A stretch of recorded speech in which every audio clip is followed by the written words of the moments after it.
Look at the center of this intersection. The water lily sculpture marks Shapla Chatar, a physical space in Dhaka that also stands as the site of a profound, historically contested tragedy. What happened here was a mass casualty event, yet the immediate aftermath did not lead to investigations into the state forces involved. Instead, society watched as the surviving victims were the ones put on trial in the court of public opinion. For the survivors, the days that followed were defined by total helplessness.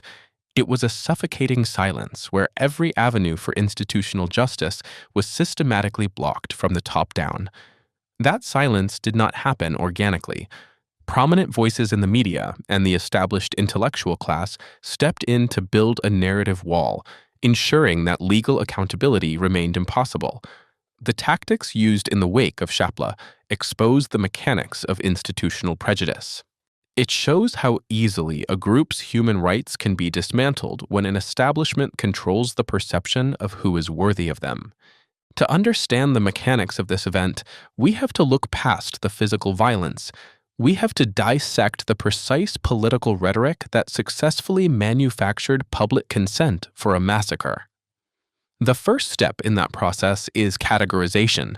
Before you can marginalize thousands of individuals, you have to erase their diversity and force them into a single, terrifying monolith.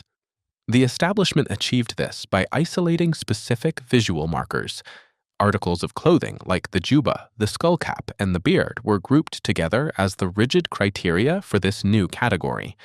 Once that box was drawn, the intelligentsia assigned a characteristic to it. Those specific religious markers were automatically linked to an innate, immediate capacity for violence. You can track this through the exact language deployed by writers and speakers at the time. They consistently leaned on coded labels, repeatedly calling the protesters ignorant and branding their movement as fundamentalist. These labels served a distinct political function. By framing the crowd entirely through these stereotypes, commentators successfully stripped the protesters of their political legitimacy and their basic right to assemble. This systematic dehumanization was a calculated prerequisite. It laid the psychological groundwork necessary for the public to accept and even justify the massive state violence that followed. In the immediate aftermath of that state violence, the establishment faced an urgent problem. They had to protect the perpetrators from any form of legal consequence. To achieve that, they had to actively deny the victims their victimhood. Because the moment you acknowledge that unarmed people were slaughtered, you are legally obligated to prosecute the people who ordered it. So, the intelligentsia deployed brutal mockery to control the narrative. One of the most widespread, highly coordinated claims was that the protesters were simply lying on the ground, covered in fake blood. They aimed that same mockery at the fleeing survivors, using derogatory animal comparisons. Commentators openly joked that the protesters ran away like cats with their tails tucked. This mockery saturated the mainstream media landscape. It effectively rewrote the historical record of a massacre while the events were still unfolding. Public mockery on this scale operates as an active tool of statecraft. It insulates the perpetrators from moral and legal reckoning by making the suffering of the victims the punchline of a joke. Power built on a foundation of denial rarely holds forever. When we shift from the historical tragedy of Shapla to the present day, the reality for the authors of that violence looks very different.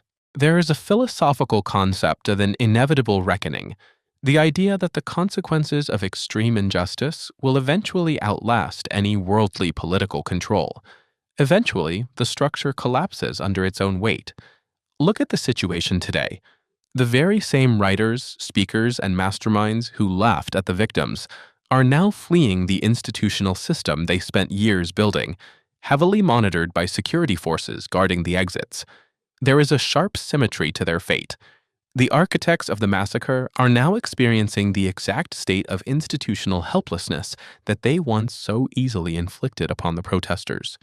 Dehumanizing rhetoric only provides temporary protection.